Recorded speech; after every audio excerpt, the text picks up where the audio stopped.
में आप किसी दल से जुड़ना पसंद करेंगे, एनडीए या इंडिया? पहले आपने कहा सरकार बनाने की इच्छा रखते हैं प्रशांत किशोर के लिए, और मैं समझता हूं कि जनसुराज में जुड़े हुए बहुत सारे साथियों के लिए राजनीति सिर्फ एमएलए एमपी बनने का उद्देश्य नहीं है, का जरिया नहीं। हमारे लिए राजनीति सिर्फ एमएलए बन जाए, मंत्री बन जाए, कुछ पैसा कमा ले, ठेका ले ले, ये मेरा उद्देश्य नहीं। राजनीति हमारे लिए समाज का आवाज बनना है, समाज के लिए कुछ करना है, इसलिए राजनीति कर रहे हैं। ऐसी कोई स्थिति नहीं आएगी जिसमें हम लोग कभी किसी के साथ गठबंधन करें, ना चुनाव से पहले ना चुनाव के बाद। चुनाव से पहले भी 243 सीट पर ही लड़ रहे हैं, और चुनाव के बाद अगर सरकार बनाने भर नंबर नहीं आया तो हम लोग को कोई जल्दी नहीं है, 5 साल और बिहार की आवाज बनकर रहेंगे। आज हमारे पास एक भी विधायक नहीं है, तो क्या राजनीतिक तौर पर मुझे आप सीरियसली नहीं ले रहे? इतने सारे पत्रकार बंधु क्यों आए हैं? हमारे पास विधायक तो नहीं है। कोई विधायक मंत्री आ जाए तो इतने पत्रकार नहीं आएंगे। अगर हमको 10,000 लोग सुनने आ रहे हैं तो क्यों आ रहे हैं? क्योंकि उनको इस राजनीतिक प्रयास में कुछ शुद्धता, कुछ ईमानदारी दिख रही है, इसमें कुछ होप दिख रहा है। कोई विधायक की ताकत नहीं है, कोई मंत्री आएगा तो इतना चर्चा का कारण नहीं बनेगा।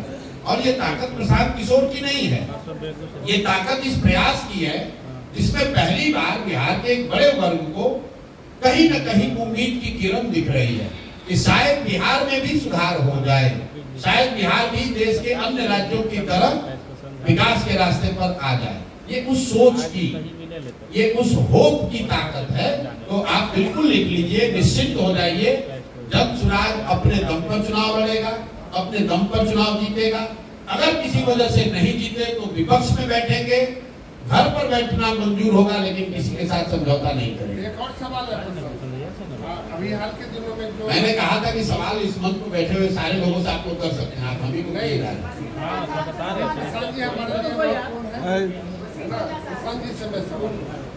अभी हाल के दिनों में जो कुछ राज्यों में लॉलीपॉप दिया जाता है हर पार्टी, इसको आप किस नजरिए? देखिए, मैं उसको लॉलीपॉप तो पहली बात कहता नहीं हूँ। जहाँ तक ये डिबेट है कि क्या फ्री बीज देना चाहिए, तो इंडिया बाय कॉन्स्टिट्यूशन, हमारे संविधान के तहत इंडिया वेलफेयर स्टेट है। तो जो यहाँ पर गरीब है, वंचित है, पिछड़ा है, उसको प्रोएक्टिव सरकार को उसकी मदद के लिए खड़ा होना चाहिए, वो योजनाएं लागू करनी चाहिए जिससे उनका फायदा हो।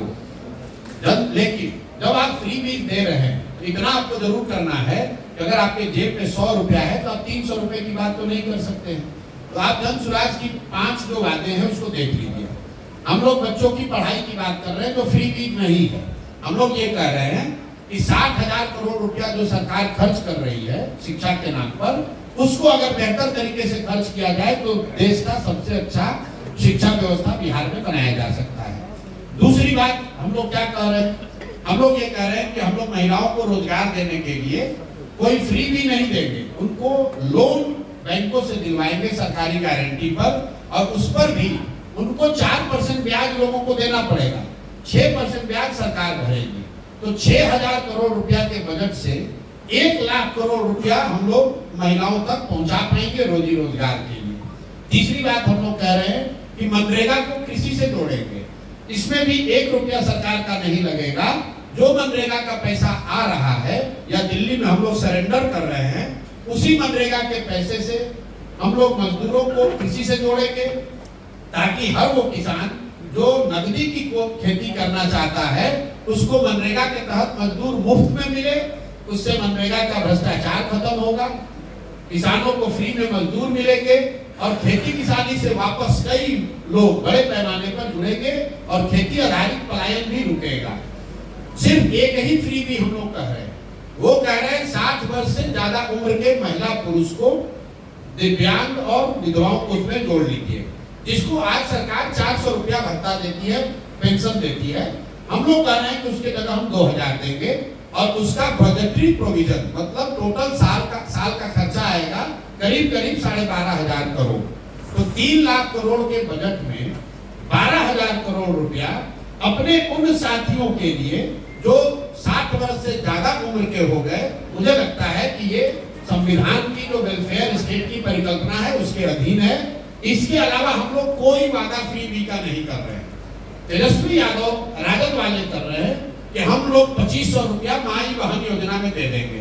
तो मैं पत्रकार बंधुओं से आग्रह करूंगा, आजकल सबके मोबाइल में कैलकुलेटर है, आप जरा इस पर कोई योजना पर सवाल जवाब का मतलब नहीं है, अपना कैलकुलेटर खोलिए।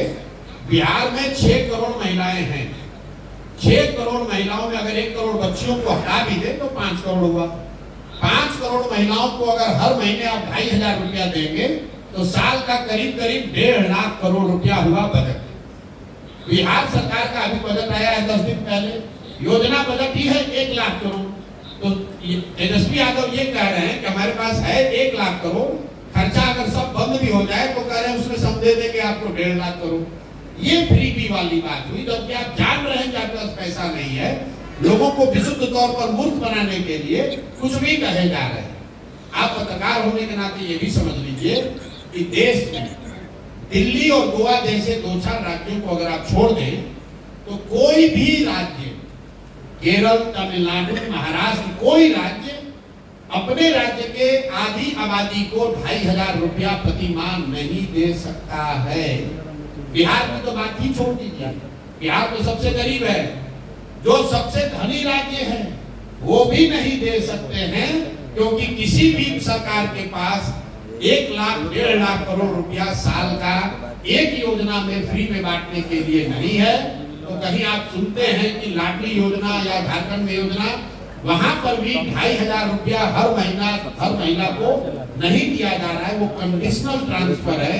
बंगाल में 500 रुपया दिया जा रहा है, तमिलनाडु में 1000 दिया जा रहा है, लेकिन वो भी उनको दिया जा रहा है जो गरीबी रेखा से नीचे हैं या किसी विशेष सामाजिक वर्ग से, दलित वर्ग से आते हैं या पिछड़ा वर्ग से आते हैं। ऐसे ब्लैंकेट कर देना कि सारी महिलाओं को 2500 रुपया महीना दे देंगे, मुझे लग रहा है कि विशुद्ध तौर पर आंख में धूल झोंकने वाली बात है। भाजपा के बी टीम का आरोप लगता है कि आप भाजपा के बी टीम, उसको कैसे आप निकलेंगे? काहे निकले? कौन आरोप लगाया है? आप लगा रहे हैं? हम नहीं लगा रहे हैं। कौन लगा रहा है? लोग का नाम बताइए। आरजेडी लगा रहे हैं। आरजेडी लगा रहा है, तो आरजेडी तो कह रहा है कि हम बिहार को बहुत विकास कर दिए। आरजेडी का बात मान लीजिएगा। आरजेडी वाले तो ये कह रहे हैं कि बिहार में सारे अति पिछड़े, सारे गरीब, सारे वंचित का हम लोगों ने कल्याण कर दिया। तो क्या आरजेडी की बात मान लीजिएगा? आरजेडी मुसलमानों को डराकर, भाजपा का डर दिखाकर पिछले 30 वर्ष से मुसलमानों का शोषण कर रहे हैं। न उनको भागीदारी दी, न उनको विकास दिया, न भाजपा को हरा पाए। तो आरजेडी के लिए मुसलमान लोग लालटेन का किरासन तेल है, और जब पहली बार वो किरासन तेल उनके लालटेन से निकल गया, अब वो जनसुराज की ओर जा रहा है, तो उनका लालटेन बुझ रहा है। जब लालटेन बुझेगा तो आप चिल्लाओगे, अरे भाई रोको रोको रोको। तो बात कहने के लिए तो कुछ है नहीं कि क्यों नहीं जनसुराज, तो एक ही बात कहते जाएंगे भाजपा का बी टीम है। अरे भाई आप कौन है सर्टिफिकेट बांटने वाले? आप कौन है सर्टिफिकेट बांटने वाले? आपको किसने अधिकार दिया है? हमको तो किसी ने नहीं कहा, आरजेडी वाले कह रहे हैं। तो हम कह देंगे कि तेजस्वी यादव भाजपा के बी टीम है, आप मान लीजिएगा। आपने कभी पूछा तेजस्वी यादव से कि जनसुराज वाले कह रहे हैं कि आप भाजपा के बी टीम है, या आप मुसलमानों का खून चूस रहे हैं पिछले 30 साल से? आपने सवाल पूछा हमसे? अरे हमसे जरूर पूछिए, लेकिन इतनी हिम्मत पत्रकार के तौर पर रखिए कि उनसे भी तो पूछिए जो दूसरे आते हैं सामने। कभी मिले हैं तेजस्वी यादव से? आते हैं तो पूछा जाता है, हमने कभी सुना नहीं। अगली बार आए तो पूछिएगा जरूर, अगली बार आए तो पूछिएगा जरूर। मतलब कोई सामने मिल जाए उसको आप 1000 सवाल पूछिएगा। और तेजस्वी यादव को पिछली बार आपने पत्रकार वार्ता में कब सवाल किया था, नीतीश कुमार से आपने कब सवाल पूछा था, मुझे याद नहीं है। अगर आपको होगा तो हमको बता दीजिएगा कि देखिए सर ये क्लिप हमने पूछा था तेजस्वी यादव से। प्रशांत जी, शराबबंदी जैसे संवेदनशील मुद्दे पर आप कहते हैं 1 घंटा में समाप्त कर देंगे, इससे क्या नहीं लगता है कि महिलाओं में आपके खिलाफ कुछ इमेज बन जाएगी? देखिए, जनसुराज जब मैंने शुरू किया तब मैंने अपने आप से एक संकल्प किया कि 10-15 वर्ष जब मैं राजनीतिक सामाजिक जीवन में रहा हूँ, कई बार ऐसा हुआ है। हम लोग जानते हैं कि ये बोलना गलत होगा, फिर भी लोग बोलते हैं, नेता बोलते हैं क्योंकि वोट की बात है।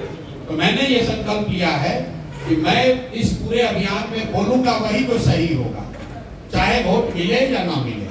मैं ऐसा समझ समझता हूं कि शराब से बिहार का फायदे के बजाय नुकसान हो रहा है, और महिलाओं के लिए भी जिनके सशक्तिकरण की बात हो रही है उनका भी नुकसान हो रहा है। इसीलिए मैं कह रहा हूं कि शराबबंदी यहाँ से हटाई जाएगी।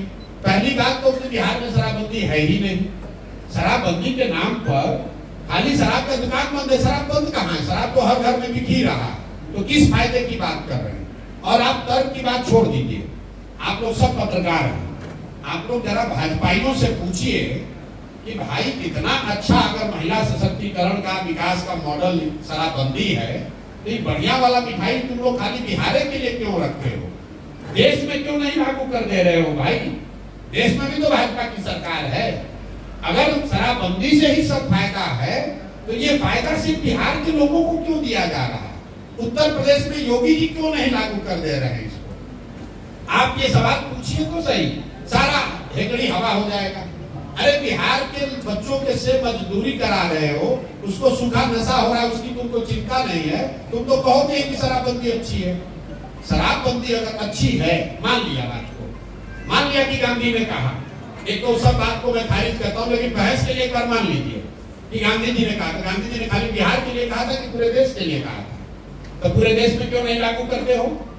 उत्तर प्रदेश में क्यों नहीं लागू कर रहे हो? खाली बिहार के लोग को इतना बढ़िया लड्डू खिलाइएगा। शराबबंदी का लड्डू खाली बिहार का लोग ही क्यों खाएगा भाई? इतना बढ़िया लड्डू है पूरे राज्य में, पूरे देश में खिलाएगा। आपको कभी सवाल ही नहीं पूछ रहे हैं।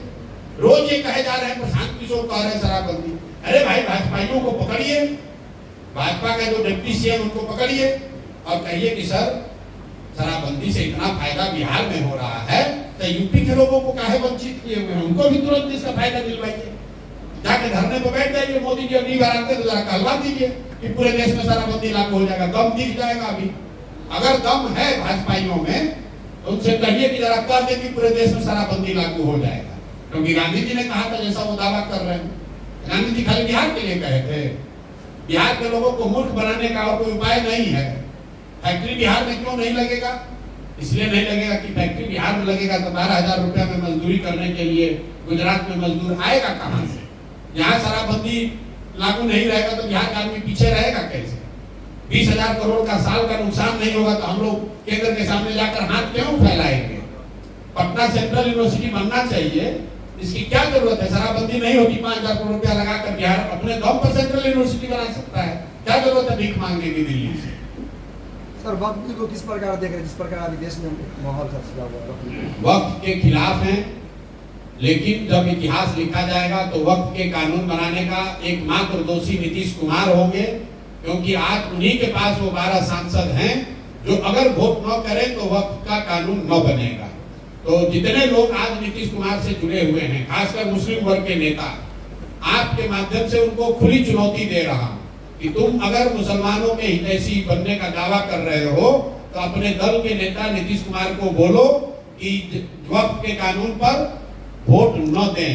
अगर नीतीश कुमार वोट नहीं देंगे तो वक्फ का कानून नहीं बनेगा।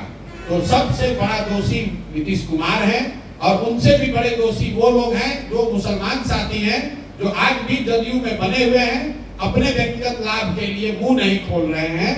मैं भी जदयू में था जब सीए एनआरसी का कानून आया। मैं नीतीश कुमार से झगड़ा करके उस पूरे दल का नेतृत्व मेरे हाथ में था, उसको मैंने छोड़ा है। और आज लोग ब्लॉक का अध्यक्ष ही छोड़ने को तैयार नहीं है और अपने आप को मुसलमानों का हितैषी बता रहे हैं। ठीक है भैया।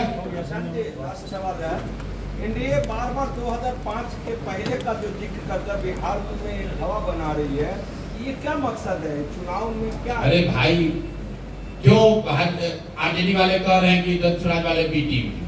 क्योंकि पिछले 25-30 वर्ष में काम तो कुछ किया नहीं। तो जो आप बात कर रहे हैं कि अगर वोट लेना है एनडीए को तो उनके पास क्या है कहने को? एक ही है, अगर हमको वोट नहीं दोगे तो लालू आ जाएगा, लालू आ जाएगा, लालू का जंगल राज आ जाएगा। उसी तरह जैसे आरजेडी वाले कह रहे हैं कि हमको वोट नहीं दोगे तो भाजपा आ जाएगी, भाजपा आ जाएगी। तो इस बार जनता ने कहा इस बार तुम दोनों नहीं आओगे, बाकी जो आएगा सो देखा जाएगा। सर एमआईएम को साथ लाएंगे, लेंगे आप अपनी पार्टी का? भाई बिहार में 243 सीट है, हमने घोषणा कर दी कि हम 243 से चुनाव करेगा, तो इसी के साथ आकर के 243 के बाहर समझौता होगा। चुनाव नहीं लड़ रहे, 243 सीट पर हम ही लड़ रहे हैं तो गठबंधन में आप कहां से?